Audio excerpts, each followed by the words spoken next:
profe César. Hola. Hola, profe César, Alejandra. Sí, claro, Alejita. Pues mira, yo lógicamente sí he escuchado de simulación desde nuestro programa y departamento, pues se han venido liderando. Hice el curso de simulación contigo, he hecho varios procesos, ¿cierto?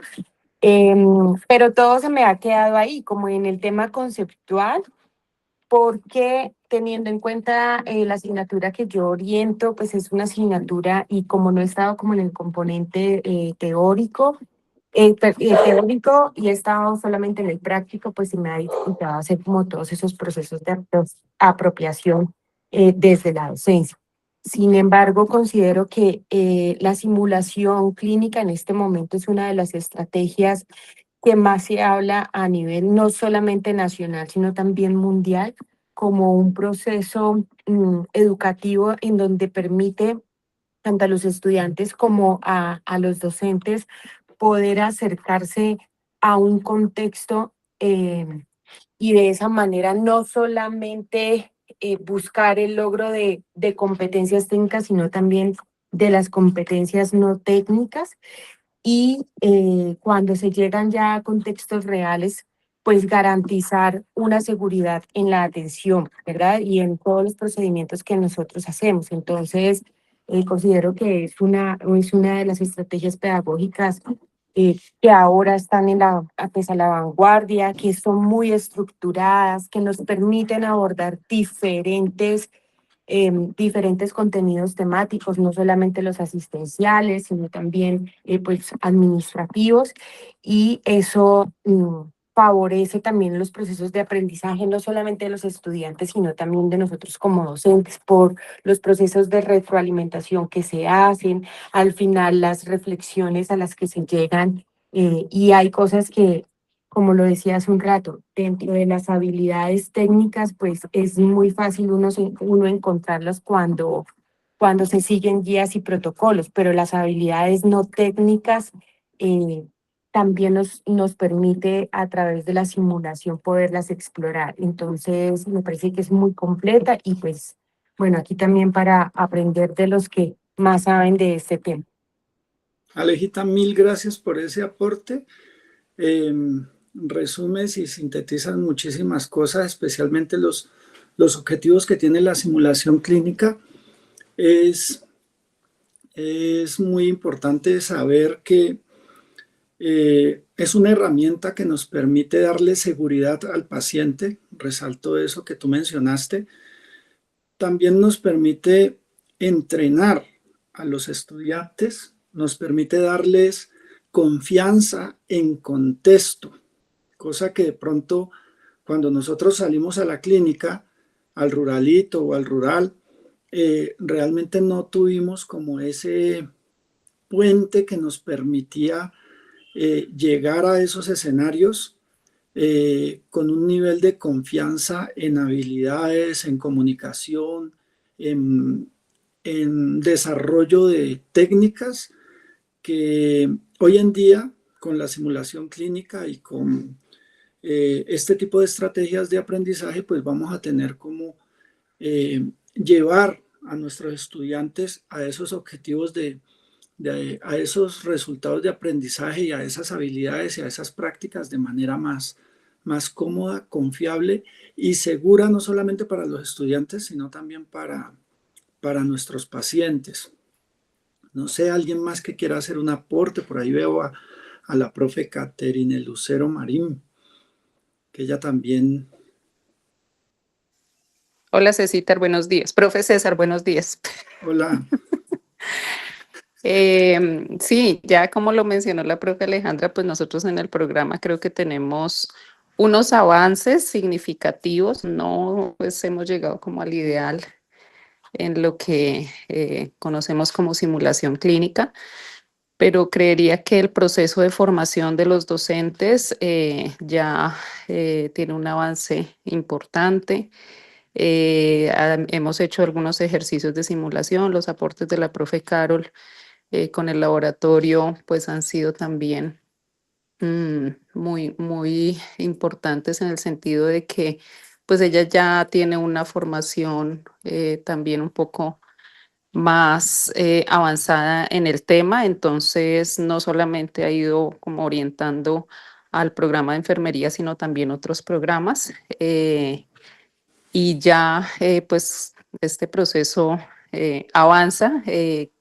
Pienso que también es importante no solamente tener ese proceso de formación y la estructura como tal, sino también contar pues con un laboratorio de simulación que permita realizar estos ejercicios.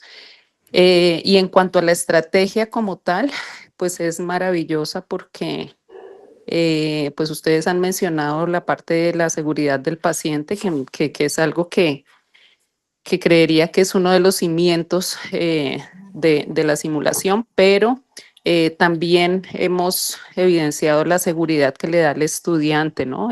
Afianzar ese procedimiento, ganar un poco más de habilidades antes de enfrentarse a la realidad. Entonces, pues estamos aprendiendo, profe, y creo que uno nunca termina como de completar ese proceso de aprendizaje. Todo el tiempo hay cosas nuevas, entonces pues estamos aquí para aprender de usted.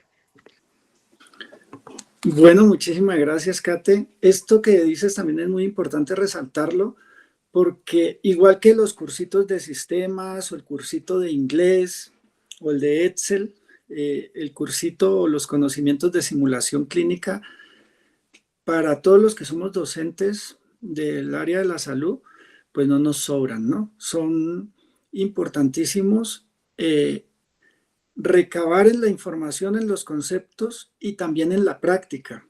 La simulación clínica tiene un elemento como estrategia de pedagogía, y es que en la medida en que se practica, en la medida en que nosotros la aplicamos en nuestros contextos, pues se va nutriendo mucho más y va creciendo. Entonces lo podemos llevar al currículo, lo podemos llevar a las asignaturas de gestión, lo podemos llevar a las clínicas, lo podemos llevar a la comunidad. Ya todo lo que decía hace un momento la profe Alejandra sobre las habilidades blandas, eh, habilidades de comunicación, comunicación en equipo, en escenarios que requieren de tomar decisiones con urgencia, ¿ya? Escenarios con pacientes críticos, escenarios que requieren adaptarse o llevarlos a un contexto comunitario para que los estudiantes puedan resolver problemas y proponer soluciones o proponer soluciones que resuelvan problemas en el ámbito de la gestión, de la salud pública, ¿ya? Siempre enmarcados en un contexto, pues va a hacer que nosotros podamos eh, crecer con esa herramienta como docentes, darle a nuestros contenidos temáticos una mayor riqueza, porque vamos a estar, por así decirlo, entrenando a nuestro estudiante en el contexto. Entonces nos volvemos unos mentores.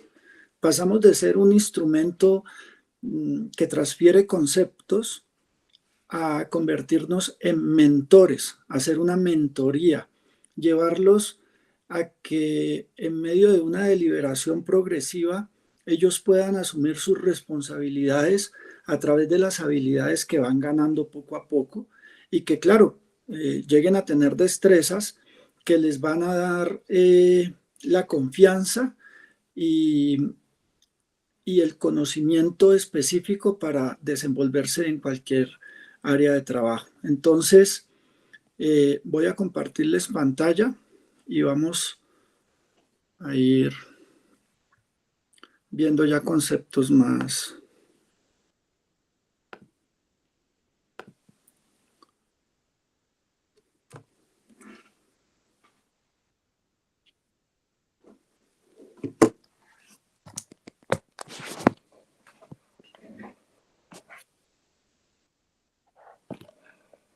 Ahí me escuchan, ¿cierto? Sí, señor. Listo, entonces miremos algunos tipos específicos como para irnos ubicando. En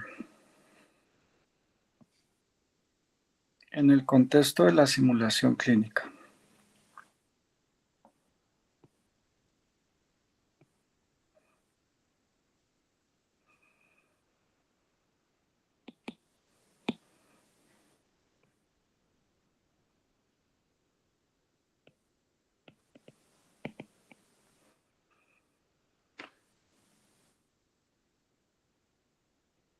Esas experiencias de aprendizaje de la simulación clínica deben de ser siempre en contexto.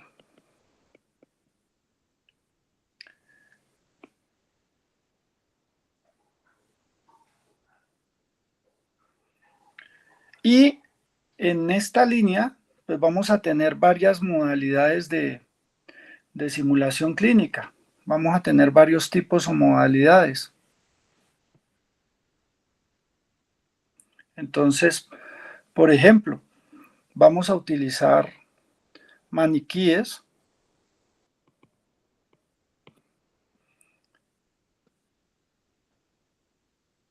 como es el caso de los equipos que tenemos en el laboratorio de simulación clínica, tanto en la facultad como en Santander de Quilichao, algunos maniquíes que van a tener diferentes tipos de complejidad.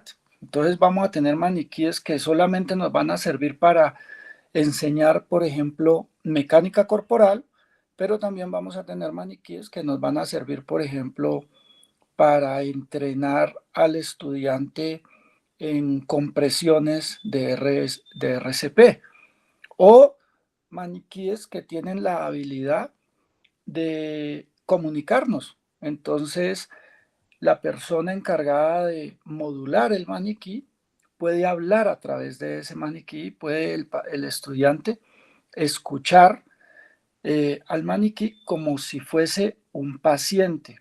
Y entonces aquí voy a ponerle este asterisco porque en la práctica, el 1 de agosto que vamos a realizar un par de ejercicios con este tipo de maniquíes. Igualmente, tenemos partes como son los brazos, la pelvis, cabeza, pulmones, que nos permiten, por ejemplo, entrenar a nuestros estudiantes en el paso de un tubo orotraqueal o en el paso de un catéter, como es el caso de un brazo con arterias o un brazo con venas, una pelvis para pasar, por ejemplo, una sonda vesical. Entonces, estos maniquíes o estos entrenadores por partes, también conocidos como partas trainers, tienen una ventaja y es que nos permiten ir a una habilidad, podemos llegar a realizar una habilidad, pero también podemos ganar una destreza. ¿Quién me dice la diferencia entre estas dos?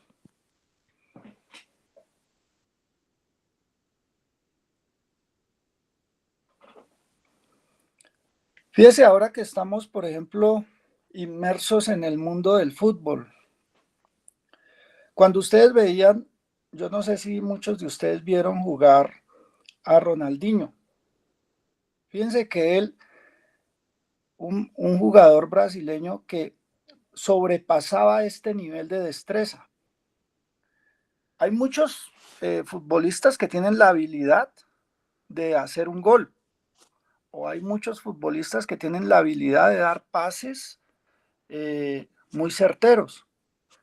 Pero en el ejemplo que les estoy colocando, la destreza nos puede llevar a tener un estilo propio, ¿ya? Y ese es el ejemplo de muy clásico en el fútbol, ¿no? Veíamos un deportista muy contento, muy feliz, realizando prácticamente acrobacias con el balón, ¿ya? Haciendo que esa habilidad que él tenía se escalaba o se subía de nivel o trascendía a un nivel de destreza mucho más llamativo. Otro ejemplo que me gusta colocar en este punto es cuando manejamos carro, ¿ya? Cuando manejamos carro, por ejemplo, parquear el carro para algunas personas puede ser un tema de habilidad, ¿ya? Por ejemplo, para parquear un carro, el parqueo, o arrancar en subida, arrancar en loma, ¿ya?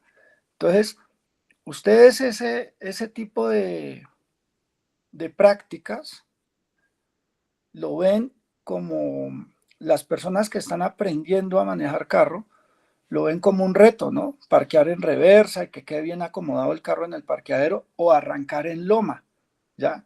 Entonces, estamos en el punto de la habilidad cuando, por ejemplo, si vamos a arrancar en la loma no necesitamos el asistente o no necesitamos el freno de emergencia. Pero ya cuando hacemos uso de esas herramientas, pero ya cuando no hacemos uso de esas herramientas, cuando no utilizamos el freno de emergencia para arrancar en loma, cuando tenemos ya un estilo o una facilidad o una ejecución de esas habilidades más fluidas, pues entonces ya estamos hablando de destrezas. ¿Ya? Y eso lo vamos a ver en nuestros estudiantes que van ganando poco a poco esas destrezas. ¿Ya? Entonces, es muy importante que esa curva de aprendizaje o que ese crecimiento que tienen nuestros estudiantes vaya de la mano o vaya en línea con una deliberación progresiva. Hay que tener presente que nosotros, y este es otro ejemplo clásico de la simulación clínica, y es que cuando nosotros hablamos de la simulación clínica y en salud, que es tan importante, es como que si estuviéramos pensando en un avión, en un Boeing 747. El piloto que maneja ese avión comercial, ese piloto no, no aprende con el avión lleno de personas. Él entra a un simulador, él entra a una cabina simulada que trata de mostrarle o de sumergirlo en lo que realmente ocurre cuando se sube en el avión real. Y eso es una simulación de vuelo. Entonces, fíjese la importancia que nosotros podemos tener con esta herramienta pedagógica de poder llevar a nuestros estudiantes a un escenario controlado que nos permite darle al estudiante todos los elementos que va a necesitar cuando se va a enfrentar, por ejemplo, a cuidar a un paciente crítico, ¿ya? Entonces, en estos simuladores por partes, vamos a poder realizar una práctica de una destreza o de una habilidad, pero también podemos hacer un escenario híbrido. Entonces vamos a tener otra línea que son las simulaciones híbridas. Entonces podemos invitar a un estudiante, a un actor estandarizado que va a estar al lado de una parte simulada, por ejemplo, una pelvis para pasar una sonda vesical. Entonces, esa parte, junto con el actor, ya nos va a permitir realizar un escenario de alta fidelidad. Y ahora más adelante hablamos de algunos tipos de fidelidad en simulación. Vamos a tener otros tipos de simulación, por ejemplo, modelos biológicos,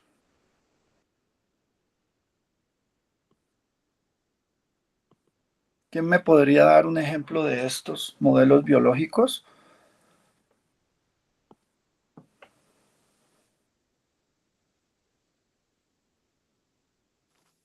Profe, podría ser, por ejemplo, cuando se hace suturas en carne,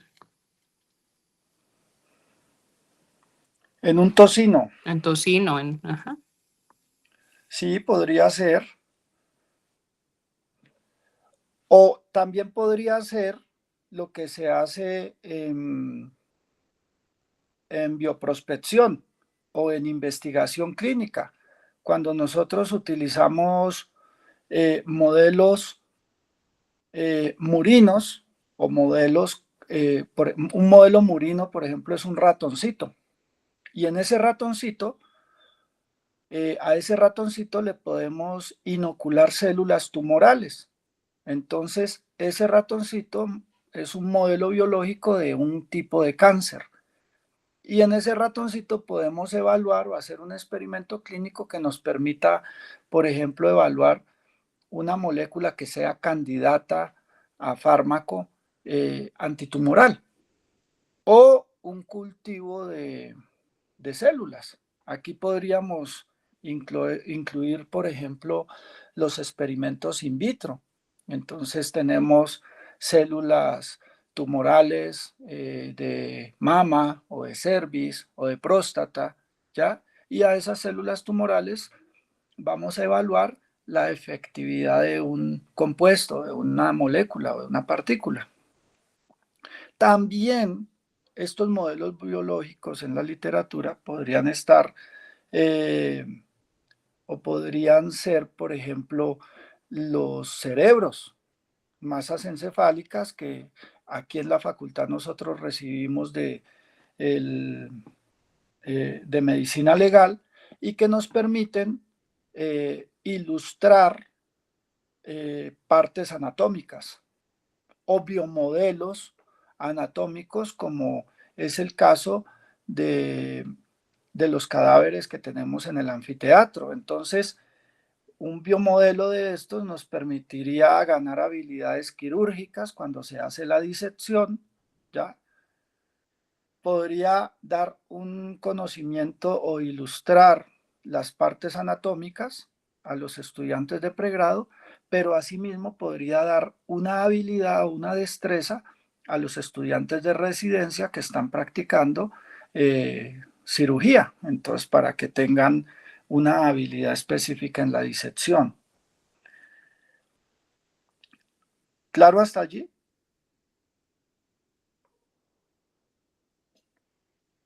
Entonces, si por ejemplo aquí tenemos personas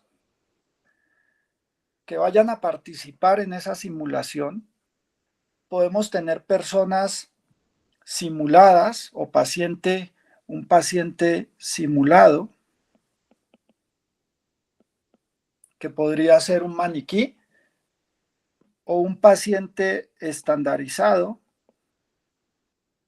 ¿ya? Entonces yo busco un actor o como docente, de acuerdo al objetivo de aprendizaje, si es, por ejemplo, aprender a hacer la valoración de un paciente esquizofrénico o de un paciente bipolar.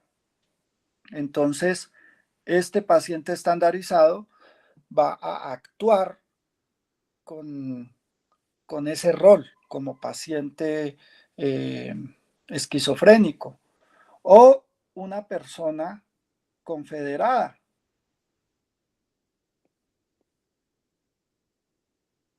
¿ya? Que está dentro del escenario de simulación clínica, pero su rol es, por ejemplo, el familiar que está llorando, que está gritando en la puerta de la habitación, que no deja que la gente trabaje, o que es el familiar, el tío, el esposo que está involucrado en ese contexto o en esa simulación clínica. Asimismo, vamos a tener personas que están o pacientes que pueden ser maniquíes o personas estandarizadas para un rol específico de esa simulación.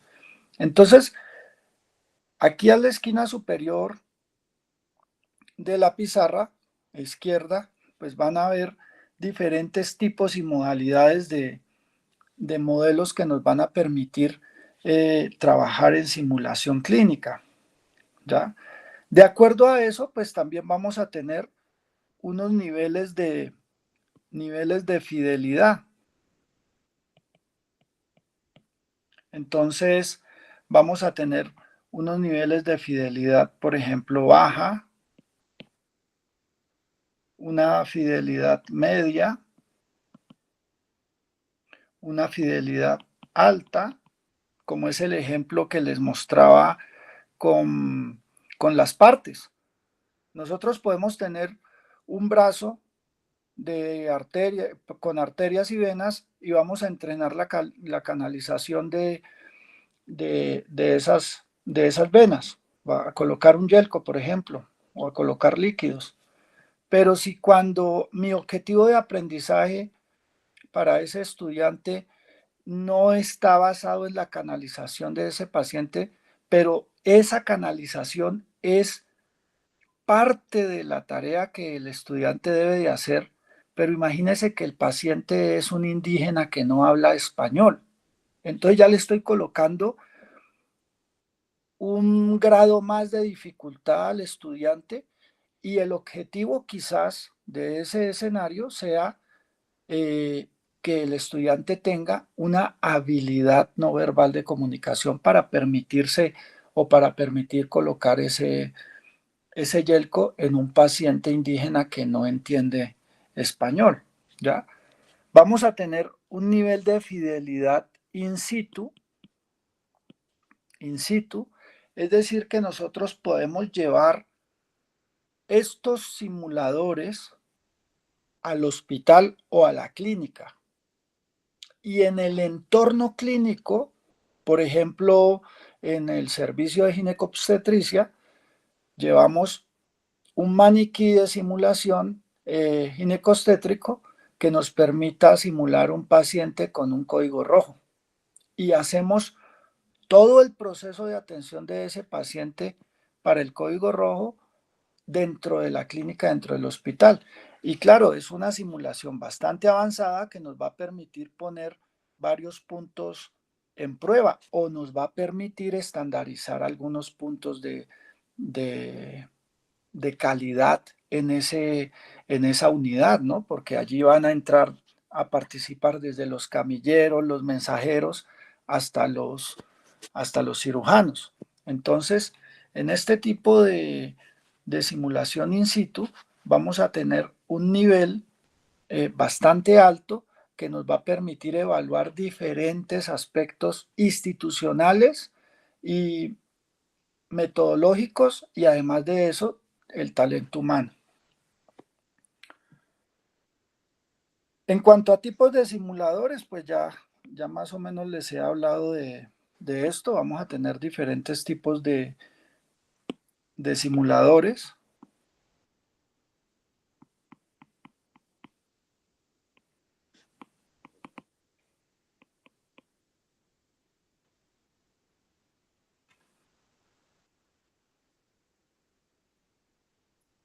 Inclusive aquí vamos a trabajar, o ya hoy en día se puede trabajar con simuladores estrictamente de software.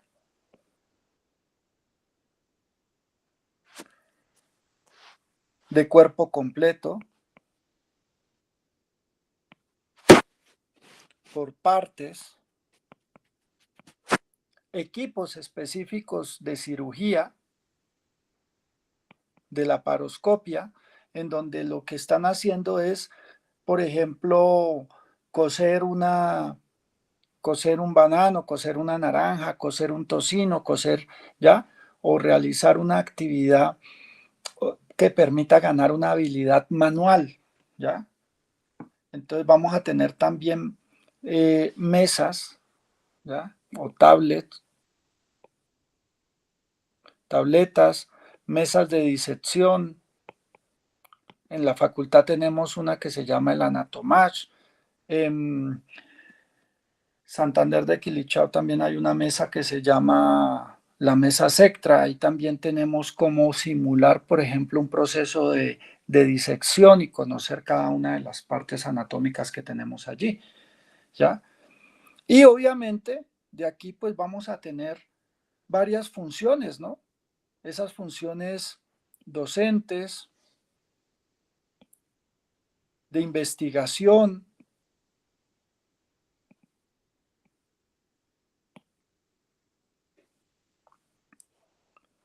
proyección social, ¿ya? Por ejemplo, cómo a través de la simulación clínica podríamos hacer proyección social. ¿Quién me puede decir eso?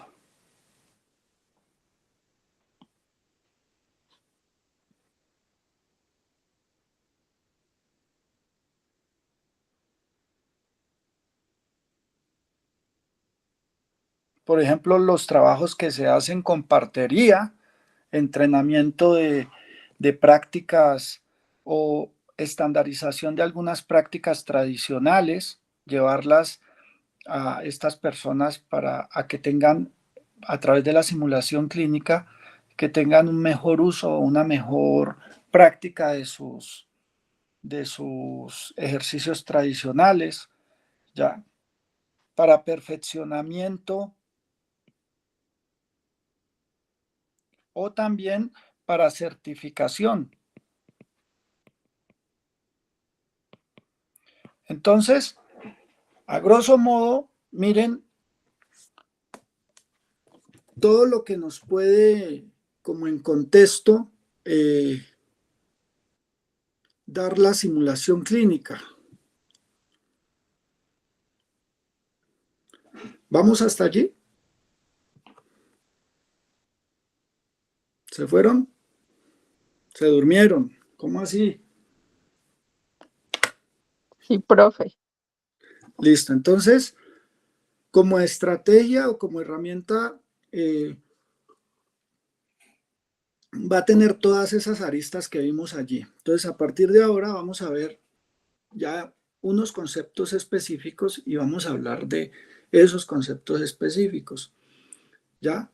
Y cuáles son los fundamentos de la teoría a la práctica realista en la simulación clínica. Entonces, fíjense que nosotros tenemos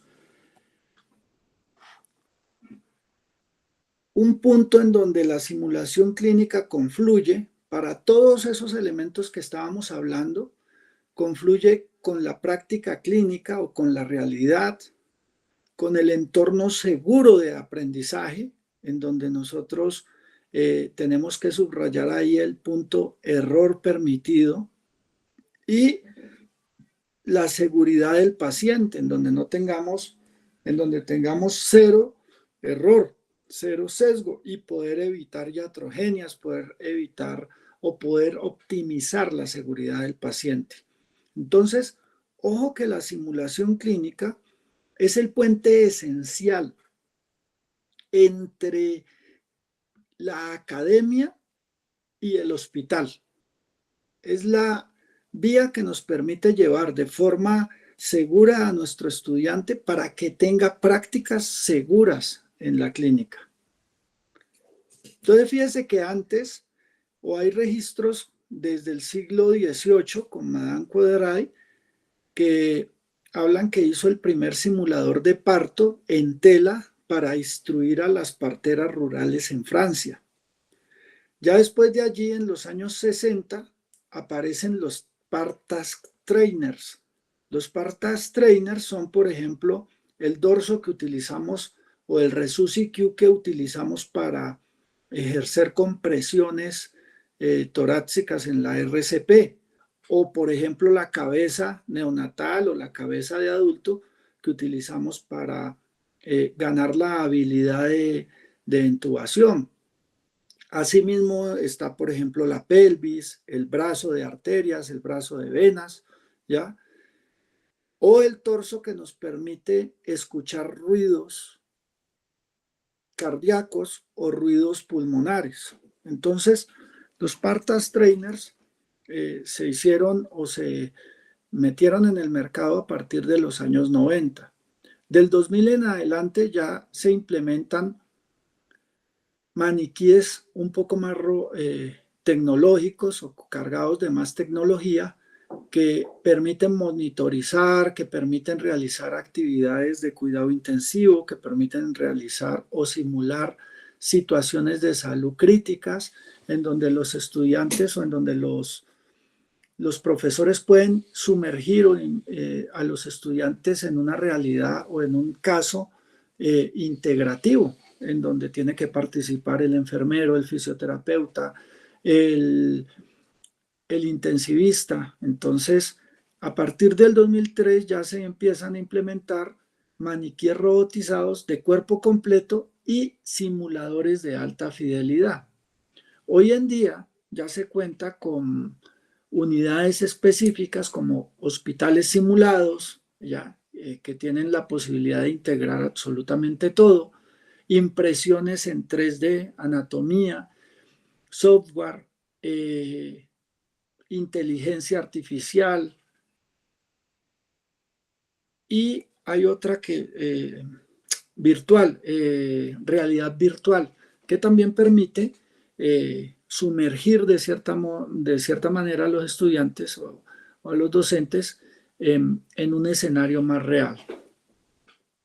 Entonces, como les mostraba hace un momento, un paciente simulado, y ojo que aquí es importante que nosotros tengamos o podamos diferenciar, porque hay una literatura latinoamericana que habla de que el paciente simulado puede ser un maniquí o que el simulador estandarizado o el paciente estandarizado puede ser un maniquí.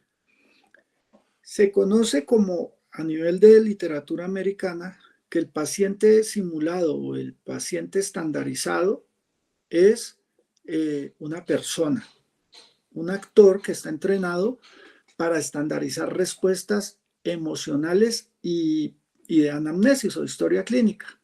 Ojo que cuando hablamos de paciente simulado o estandarizado, esa persona tiene que tener un rol claro de las respuestas que va a dar. No puede llegar a improvisar. Entonces, cuando nosotros más adelante hablemos de crear escenarios de simulación, tenemos que tener un guión para cada uno de los actores que van a estar dentro de ese escenario. ¿Por qué es importante esto? Porque si un actor en cada una de las simulaciones que hace, suponiendo que va a actuar como paciente de trauma, y esa simulación o ese escenario se va a correr con varios estudiantes, por ejemplo, en un ECOE, en una evaluación clínica estructurada. Vamos a tener varios estudiantes que van a pasar por esa estación, y si el paciente cambia de guión, entonces el estudiante se va a ver perjudicado. Entonces pueden pasar 100, 150 estudiantes, y allí es muy importante que el guión de este personaje sea siempre el mismo, ¿ya? Vamos a tener simulador de tarea compleja o maniquíes robotizados con respuesta fisiológica dinámica ante intervenciones. Entonces, aquí en la universidad tenemos, por ejemplo, Simona, el SimMan 3G, el Megacode Kelly, pacientes que de acuerdo al contexto que usted quiera generar, usted los puede poner a sangrar, a vomitar, a llorar. Son robots que, por ejemplo, en el caso de Simona, es un equipo para entrenar a los estudiantes en la atención del parto. Entonces, en ese robot podemos hacer un parto en podálica, encefálica, con circular, podemos hacer un código rojo, se puede hacer una simulación de una cesárea, de una traqueostomía, con fluidos. Entonces, son equipos bastante avanzados que permiten integrar una interdisciplinariedad y que permiten generar habilidades de comunicación en equipo. Otro punto importantísimo en en la simulación clínica es el escenario clínico, el contexto que estamos diseñando para llevar a cabo ese entrenamiento o esa simulación. Y lo otro a lo cual pues también tenemos que llegar es a la práctica deliberada o la repetición estructurada con retroalimentación para alcanzar una habilidad o una destreza en cada uno de nuestros estudiantes. Aquí es muy importante, en esta pirámide vemos que podemos hacer simulación clínica de baja fidelidad, pero no quiere decir que sea cerrado a la posibilidad de que con partes anatómicas podamos hacer alta fidelidad, como es el caso que les colocaba hace un momento, ¿no? Una paciente estandarizada y una pelvis. Y entonces el escenario tiene como objetivo el paso de sonda vesical. Entonces a esta paciente que va a estar actuando, le vamos a colocar ahí a un lado el Partas Trainer, que sería el de sonda vesical, y nos va a permitir, por ejemplo, ganar en nuestro estudiante la habilidad de comunicación, la habilidad de ser asertivos en el procedimiento, la habilidad de técnica séptica, por ejemplo, ¿ya? Y eso dentro de un escenario de alta fidelidad. Hay fidelidad intermedia, una simulación híbrida, que es la que les estoy comentando, en donde se combina el paciente simulado con el entrenador de tarea, y una alta fidelidad que ya tiene que ver con un escenario estilo hospital simulado. Entonces, mi llamado a qué es? A que este tipo de niveles de simulación clínica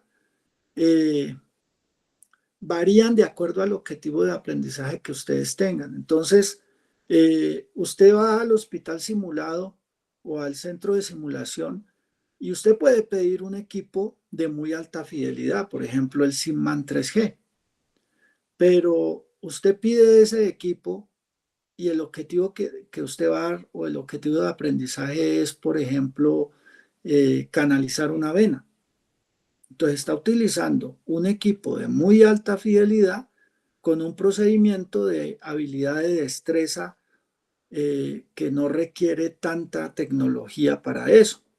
Entonces, eso lo pueden hacer, ya que sea atinado, que sea asertivo o no, es tema que vamos a discutir más adelante. Pero cada uno de estos niveles se puede mezclar. Entonces, hay pacientes hay docentes, perdón, hay docentes que piden un escenario de alta fidelidad o que entran a trabajar a un escenario de alta fidelidad, pero en ese escenario de alta fidelidad se dedican a dar una clase magistral. Entonces son 2, 3, 4 horas dando una clase magistral y con el maniquí prácticamente de escritorio. Entonces, ese tipo de situaciones hay que modularlas mejor para sacarle provecho al máximo a la simulación clínica. Y aquí también es importante decirles a todos los docentes en salud que tienen que ser muy conscientes y muy respetuosos del escenario en donde están. Por ejemplo, si vas a dar clases, tienes que pedir un salón de clases. Pero si vas a pedir el laboratorio de simulación o vas a pedir una rotación en el Hospital San José o en la Clínica La Estancia o en el Susana López, vas a un escenario clínico. Entonces, allá no puedes dar clases. Allá vas a practicar, vas a realizar, a ganar unas habilidades, tú como docente con tus estudiantes, pero también los estudiantes contigo como docente y con los pacientes. Entonces, se va a entrenar, es un entrenamiento. Y claramente, como es un entrenamiento, aquí es muy importante aclararles y eso lo dejo como una reflexión. Es, si tú te estás entrenando por ejemplo, estás aprendiendo natación y te metes a la piscina y empiezas a hacer un estilo específico, y en la medida en que vas haciendo ese estilo específico en la práctica, primero haces 50 metros, después 100, después estás haciendo 500, 800 metros. Ese trabajo de entrenamiento, ¿hasta qué punto yo lo puedo calificar? Y esa es la reflexión, porque pasa lo mismo con el paciente, con el estudiante que se va y se sumerge en la clínica, o que va y entra al hospital simulado o al centro de simulación. Va a realizar un entrenamiento, porque para eso son estos equipos y para eso son estos niveles, para que esa persona se entrene. Entonces, si yo en el semestre tengo la posibilidad de llevar a mi estudiante una vez al semestre a simulación clínica y fuera de eso pienso en sacarle una nota, ahí mi objetivo de aprendizaje ya, o sea, los objetivos y la intención académica que lleva ese docente se pierde, porque la palabra clave, y por eso les empecé hablando de tutoría, de mentoría, ¿ya? Porque es un entrenamiento. Entonces, esa palabra clave, entrenamiento, ustedes la tienen que tener muy presente cuando vayan a hacer evaluación, ¿ya? Preferiblemente en los niveles de entrenamiento no se debe de hacer evaluación, pero ya eso es un tema que más adelante cuando veamos o cuando ustedes vean ECOES o EPAS o HOSCIS puedan evaluaciones objetivas clínicas o en cabecera, entonces puedan ver cómo hasta qué punto es importante la simulación clínica para la evaluación, ¿ya? Entonces, el aprendizaje en la simulación clínica debe de ser un aprendizaje experiencial, ¿ya? Es una experiencia concreta. El estudiante se enfrenta a un escenario simulado a vivir una experiencia concreta. Y dentro de ese proceso, pues vamos a tener una observación reflexiva, un análisis de las acciones, emociones, resultados obtenidos, ¿ya? Debriefing, en términos coloquiales, vendría a ser como la retroalimentación. Entonces, algunos autores hablan que para hacer ese escenario simulado se requiere de un pre-debriefing. Y ese pre-debriefing es llevar al estudiante a decirle, mira, esto no va a ser un maniquí, esto va a ser un paciente. Y para ti es el señor Pedro González. Y a este señor Pedro González le vamos a realizar estas actividades o este es el objetivo que tú tienes de acuerdo al nivel de entrenamiento que el estudiante tiene. Entonces, previo a someter al estudiante a ese escenario, pues se dan unas indicaciones, se genera un contrato de ficción, por así decirlo, y se lleva al estudiante ya con una preparación previa para que se someta a ese escenario. Entonces, esa preparación previa puede tener o estar cargada de emociones. Entonces usted empieza a plantear un escenario, por ejemplo, que se trata de un paciente de una persona que estaba trabajando en el campo con un tractor y ocurrió un accidente, entonces el tractor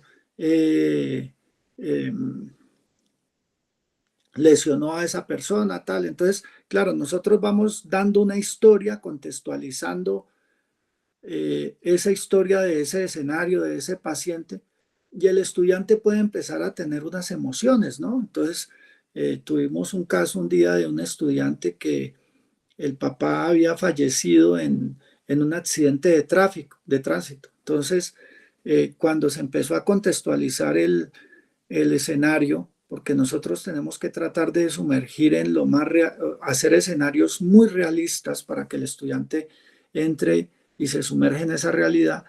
Entonces vamos a tocar fibra, vamos a tocar muchas emociones. Entonces ese estudiante puede llegar a tener un choque emocional cuando se enfrente a ese escenario, ¿ya? Además del estrés al que hay que someterlos, porque una de las, uno de los elementos importantes de los escenarios de simulación clínica es que la respuesta de esa habilidad se va a dar dentro de un contexto de estrés o dentro de un contexto de toma de decisiones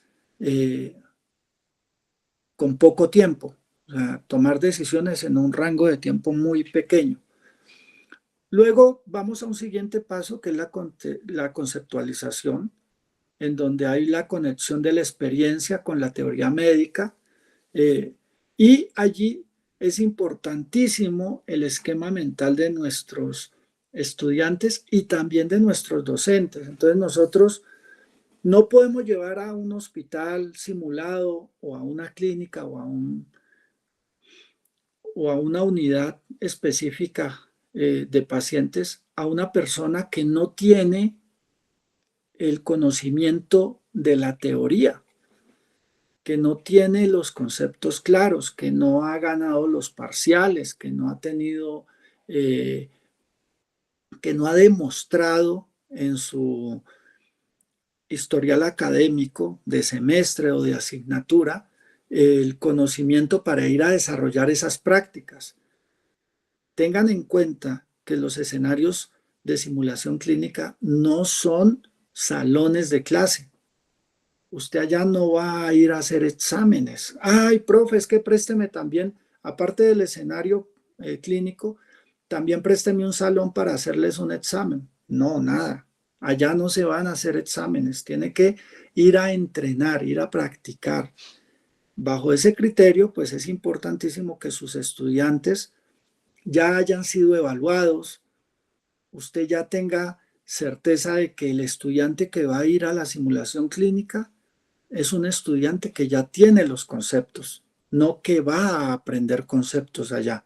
¿Ya? Allá va es a aprender habilidades y destrezas. Los conceptos los aprende en el salón, los aprende en clase, en la casa. Usted ya previamente le ha dado un video, le ha dado en el classroom las guías, le ha dado los materiales didácticos que necesita. Pero ojo con eso, no pueden llevar a los estudiantes a realizar práctica si no tienen un previo, si no tienen y manejan ya los conceptos.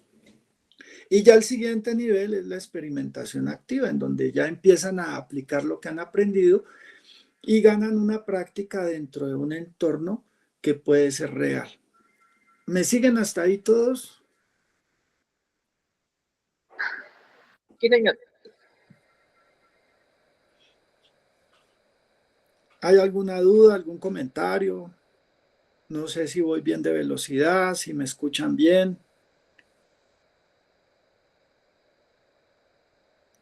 Bueno, todo bien. Bueno, aquí esto tiene que ver un poquito con las teorías de Azubel, que es la deliberación progresiva, el aprendizaje experiencial y la deliberación progresiva. Entonces, inicialmente cuando ese estudiante es un novato, requiere de una supervisión estricta, ¿ya? Yo no puedo llevar a un estudiante al hospital, un estudiante que va a hacer una práctica de farmacología, si el estudiante previamente no sabe que, si no distingue qué tipo de fármacos existen, bueno, si no sabe la teoría, ¿cierto? Entonces, independientemente a eso, mi supervisión tiene que ser alta. Porque claro, el estudiante cuando vaya a administrar ese fármaco o cuando vaya a dar ese medicamento, puede cometer algún error. Entonces yo tengo que estar allí encima de ese estudiante supervisándolo todo el tiempo, ¿ya? Y son cosas tan sencillas que yo sé que a muchos de ustedes les ha pasado. Llevan al estudiante para que dé un acetaminofén, una pastilla, un acetaminofén oral. Y el estudiante la tira al suelo por los nervios, por el contexto en donde está, lo que sea, y se le cae, ¿ya? Entonces, y a muchos que hemos tenido, por ejemplo, la posibilidad de rotar con estudiantes en farmacología, vemos que tareas tan simples como poner una pastilla en la boca del paciente y darle un sorbo de agua, se vuelven complicadas para el estudiante. Y ahí es en donde nosotros tenemos que tener un nivel de supervisión alta. Luego ese estudiante, ese novato,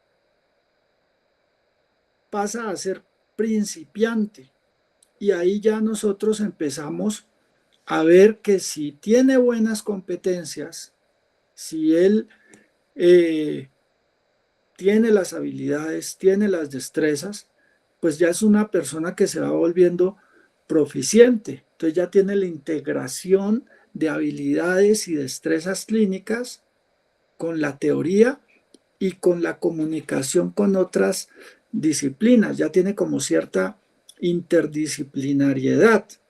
Por eso los escenarios clínicos integrativos requiere primero que todo que el estudiante que va a participar allí esté en este nivel, que ya tiene claridad de la teoría y de la habilidad para poder relacionarse en ese mismo nivel con los otros especialistas, con el fisioterapeuta, con el internista, con el enfermero, con el médico, con el instrumental, con todos. Entonces, ya en ese nivel, nosotros vamos haciendo como una deliberación progresiva de las actividades del estudiante y como que nos vamos apartando de él, ya lo estamos viendo, al principio lo empezamos a ver muy de cerca, pero en la medida en que ese nivel de competencia se va ganando, entonces ya vamos retirándonos, ya lo vamos viendo de lejos, ya, y es lo que pasa con las actividades profesionales confiables, con las cepas. Eso pasa mucho con los médicos en internado, con los residentes, en donde ya el docente le, le deja o ya le da cancha para que él se desenvuelva solo. Entonces aquí un cuadro comparativo entre la enseñanza tradicional y la simulación clínica y las dimensiones. Entonces, en la enseñanza tradicional el docente, y eso es algo que nosotros no nos hemos podido quitar, es que vamos a ser siempre jueces. Para nosotros como docente es muy importante sacar la nota, tener una apreciación cuantitativa. Sin embargo, en la simulación clínica, si somos facilitadores, si somos guías, mentores, somos gestores de aprendizaje. Estamos gestionando el entrenamiento de un estudiante que va a ir a hacer una cirugía, de un estudiante que va a ir a hacer una curación, de un estudiante que va a hacer gestión en un servicio de salud. Entonces, tenemos que ser facilitadores, tenemos que ser mentores, tenemos que ser guías.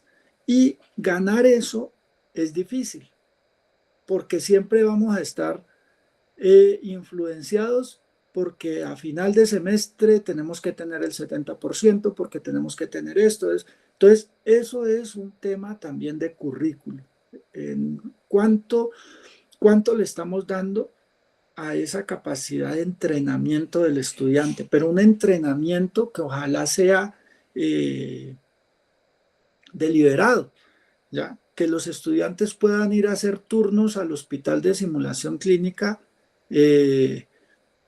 solos, ¿ya? Con una deliberación progresiva que permita llegar al punto en que el estudiante hizo una rotación o hizo un turno nocturno, un turno de 12 horas o de 8 horas en un hospital simulado. ¿Ya? El foco o el escenario, muchas veces en la enseñanza tradicional siempre ha sido el procedimiento técnico. Pero en la simulación clínica tenemos que llevar al estudiante, aquí ustedes pueden ver como un algoritmo, ¿no? A que el estudiante pueda tener la toma de decisiones. Todos los escenarios se van a realizar bajo este esquema del algoritmo.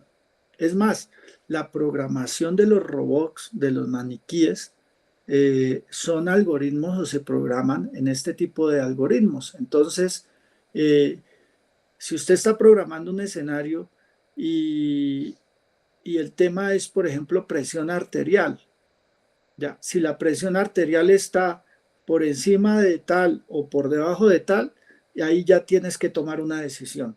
Entonces, esa gestión del aprendizaje para nuestros estudiantes debe llevarlos a que el estudiante sea capaz de tomar decisiones en contexto.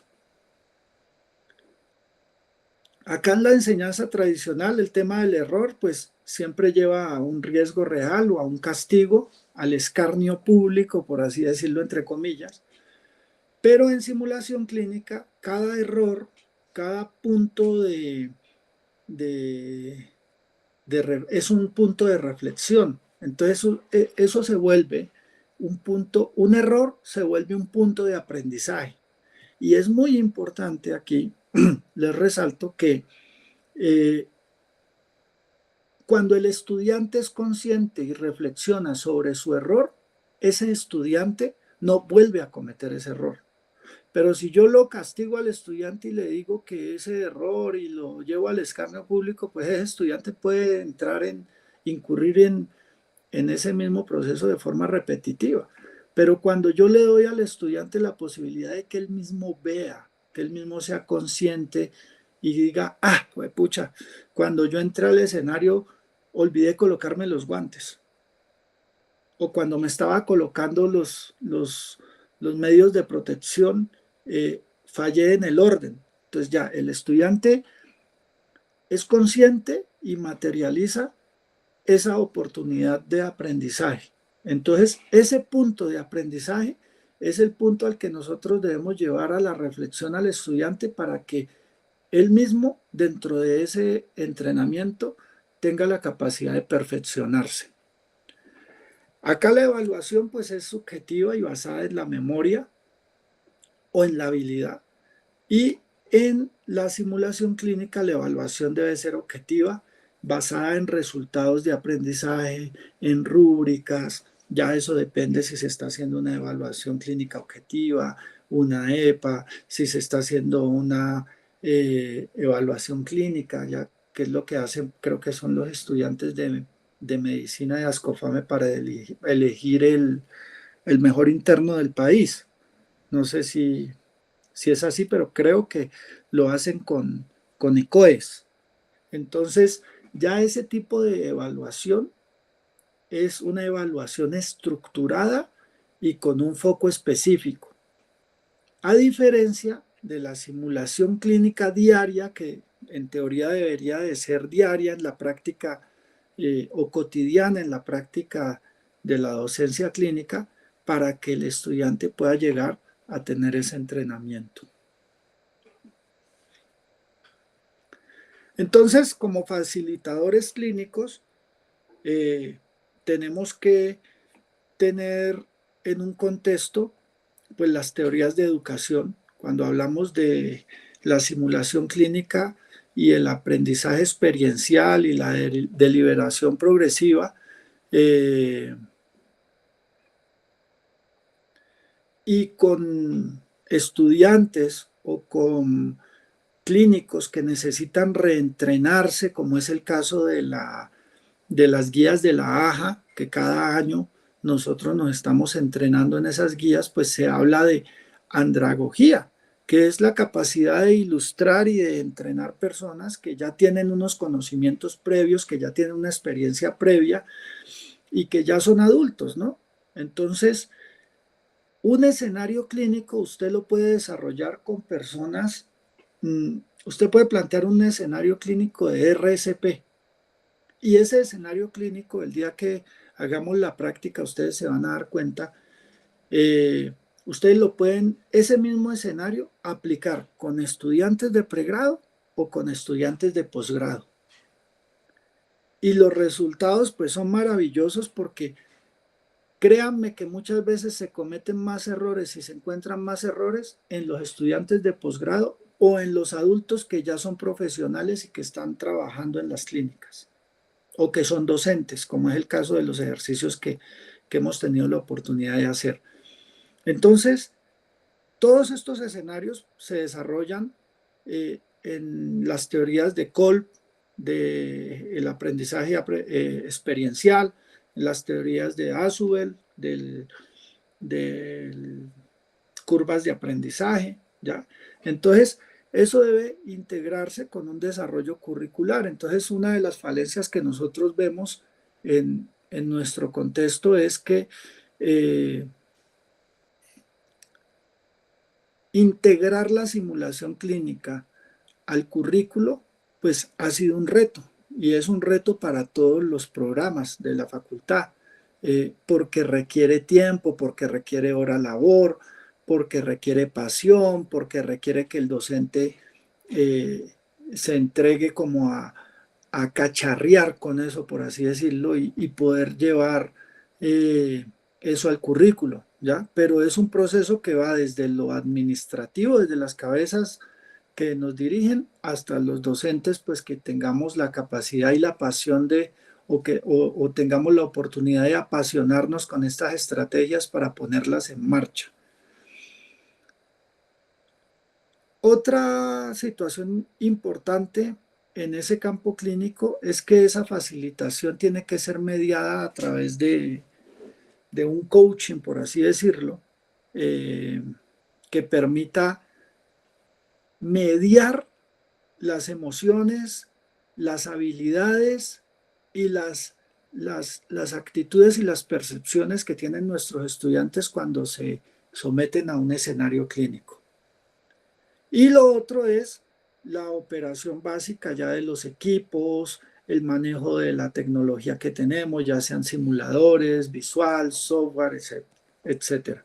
Y el dominio disciplinar, que es la experiencia clínica real en el área, ¿ya? Entonces ya cuando el estudiante puede llegar al contexto real.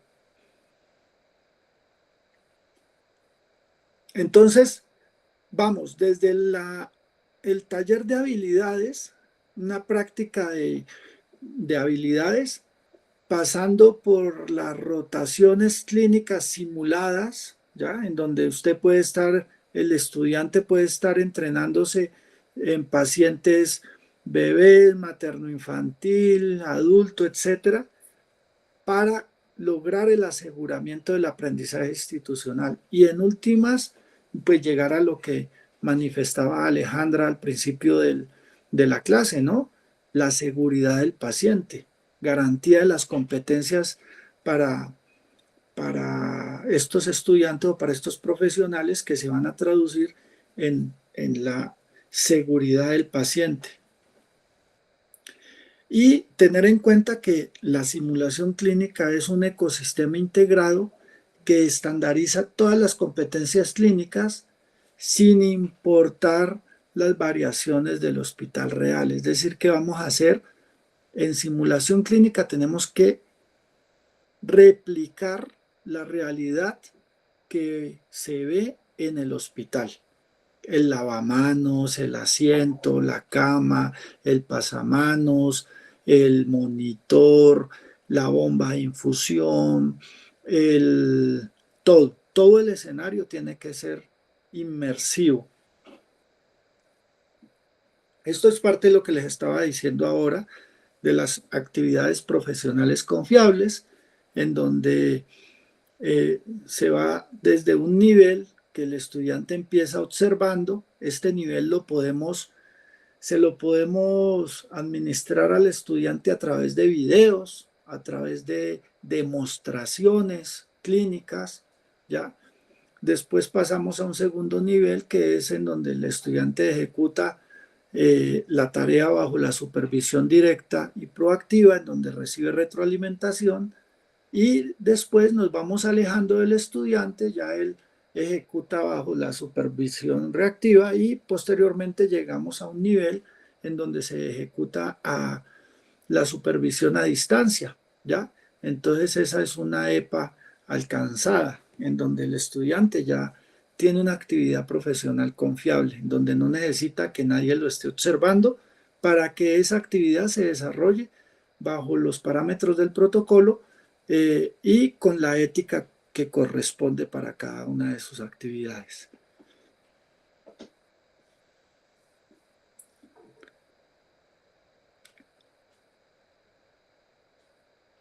Aquí nosotros, pues el desarrollo de los escenarios de simulación clínica se han venido estipulando bajo diferentes asociaciones de simulación, pero los pioneros, las pioneras en este proceso siempre ha sido enfermería y asociaciones mundiales de enfermería eh, que han liderado el desarrollo de esta estrategia pedagógica. Aquí les voy a mostrar unos puntos claves, estos 5 puntos claves en el desarrollo que se deben tener en cuenta en el desarrollo de un escenario de simulación clínica. Entonces, primero que todo, el diseño de esa simulación debe tener una intencionalidad pedagógica clara. Ojo con eso, la intencionalidad pedagógica. De acuerdo a la intención pedagógica que el docente tenga, se va a plantear el escenario. Hay escenarios que son polivalentes, escenarios que tienen la capacidad de desarrollar objetivos de aprendizaje en comunicación, en tecnología, en desarrollo de una tecnología, en la habilidad clínica, en el manejo de del equipo, en la comunicación con el equipo interdisciplinar, ¿ya? Entonces, un solo escenario puede servir para muchas intenciones pedagógicas. Y aquí es muy importante que nosotros como docentes, en la medida en que vayamos a desarrollar un escenario, ese escenario se debe desarrollar con una o máximo 3 intenciones u objetivos pedagógicos. Entonces, no es bueno sobrecargar los escenarios con una intencionalidad pedagógica. O sea, la claridad de esa intencionalidad pedagógica depende de la sencillez del escenario. Entonces, aquí, como dicen muchas personas, menos es más. Entonces, para que lo tengan en cuenta. Segundo, la integridad profesional. Entonces, el manejo del contrato de confidencialidad, el respeto mutuo. Si se trata de un robot, de un maniquí, de un partas trainer, si se trata de un escenario específico, el respeto hacia ese escenario debe estar cargado con ética, con confidencialidad. Lo que pasa en simulación se queda en simulación, ¿ya? Y eso hay que aclarárselo a los estudiantes. No es que, ay, mira, fulano de tal, que bruto, mira lo que hizo allá con ese maniquí. No, o sea, eso hay que enseñárselo a nuestro estudiante. Entonces, lo que pasa en simulación se queda en simulación, porque las respuestas que van a tener estos estudiantes son respuestas que están dadas bajo presión, bajo estrés, bajo miedo, ¿ya? Bajo la responsabilidad de que no se le vaya a morir el paciente. Entonces, emocionalmente, los participantes de ese escenario de simulación van a tener unas características importantes que tenemos que saber manejar. Luego, ligado a la intencionalidad pedagógica están los objetivos y los resultados. Ya ustedes conocen, en simulaciones muy, muy asertivo trabajar con la taxonomía de Bloom, aplicada, medible y observable, ¿ya? Entonces, pocos objetivos, ¿ya? En la medida en que ya usted como docente tiene cancha en este tipo de técnica, en la medida en que usted como docente ve que el equipo que va a desarrollar un escenario son personas que ya han trabajado simulación varias veces, pues en esa medida ya usted puede planear un escenario de simulación integrativo, ¿ya? Con diferentes roles, con diferentes objetivos, 2, 3, hasta 4 objetivos que se puedan plantear en un escenario. Y otro punto muy importante en la creación de los escenarios, en los escenarios de simulación clínica, es qué facilitación le vamos a dar a esas personas. Cómo vamos a guiarlos durante la ejecución del escenario. Entonces, por ejemplo, una de las maneras de guiar a los que están participando en el escenario es coloco otro actor. Y ese actor puede ser, por ejemplo, el mensajero, ¿ya? Y el mensajero entra al escenario y le dice al estudiante que tiene el rol de médico, le puede decir que llega, que si ya puede llevar, por ejemplo, los laboratorios. Entonces, esa expresión de ese actor hace que en el médico se le ilumine la idea de, no he pedido laboratorios. Entonces, sí, ya, espéreme un segundo. Entonces, ahí ya se le facilita a los participantes del escenario a través de infinidad de recursos que nosotros tenemos, a través del mismo paciente, a través de actores confederados que podemos tener allí dentro del escenario, que nos van a ayudar a facilitar el método por el cual los vamos a guiar sin intervenir prematuramente. No le vamos a decir al estudiante, hey, pare aquí un momento que esto está mal. No, hay que llevar al estudiante a que él mismo resuelva, a que él mismo gestione, a que él mismo repare lo que tenga que reparar. ¿Vamos hasta allí? Sí, profe. Sí, señor. Vale, gracias. Esto en cuanto al tiempo que nosotros vamos a darle a la simulación clínica. Hay una fase inicial en donde hay que hacer un montaje de todo del escenario, co-crear, hablar con nuestros compañeros de asignatura, bueno, cuál es el objetivo que vamos a tener en este escenario, vamos a tener un espacio para la co-creación, si vamos a tener pacientes estandarizados, por así decirlo, un paciente que lo vamos a caracterizar con un maquillaje que muestre heridas, por ejemplo. Entonces se va a hacer uso de una técnica de la simulación clínica que se conoce como moulage. Ese moulage se realiza con elementos de maquillaje propios de la clínica. Entonces podemos reproducir una herida, una quemadura por químico, podemos reproducir una úlcera por presión, ¿ya? Entonces, en esa primera fase, nosotros tenemos que encargarnos de la co-creación del escenario, del guión, ¿ya? ¿Qué es lo que va a decir cada uno de los participantes en el escenario de simulación clínica? ¿Cuál es el montaje operativo? ¿Qué cosas se requieren que estén dentro del escenario? En un escenario no puedo tener absolutamente nada que no vaya a utilizarse en ese escenario, a menos de que yo quiera tener un punto de distractor para ese estudiante o distraerlo porque quiero darle un punto de aprendizaje o quiero darle una lesión específica a ese estudiante, entonces le pongo un distractor.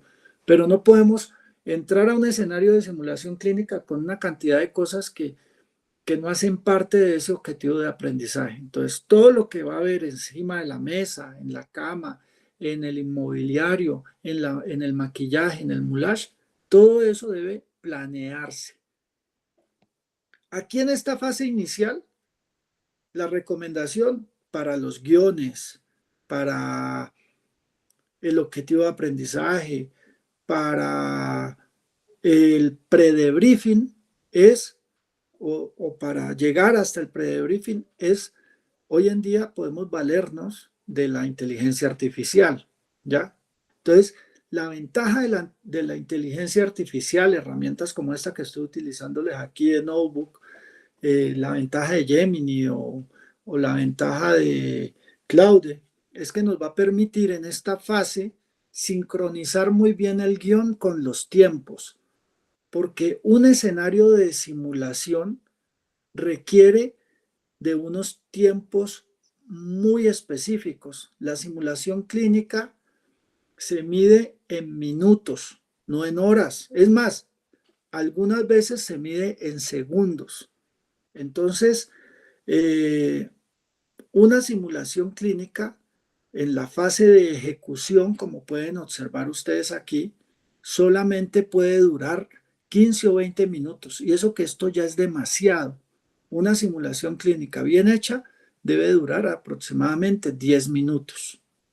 Las dos primeras fases, la fase de creación, puede durar horas, días, ya todo el tiempo que usted se demore inventándose cómo va a ser el guión, el escenario y todo.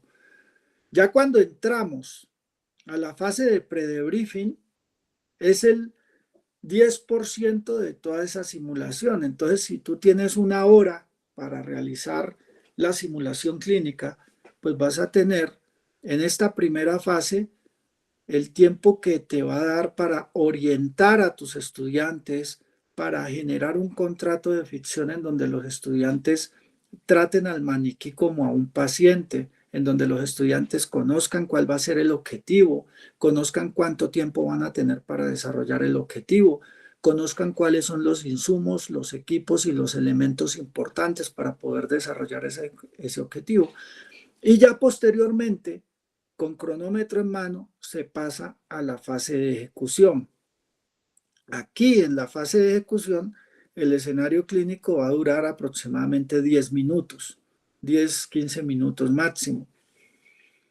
Cuando salimos de la fase de ejecución, perdón, cuando salimos de esta fase de ejecución, pasamos a la siguiente fase que se va a llevar prácticamente el 60% del tiempo de esa hora que estuvimos allí o de esos 40, 60 minutos, porque allí se debe realizar un análisis reflexivo de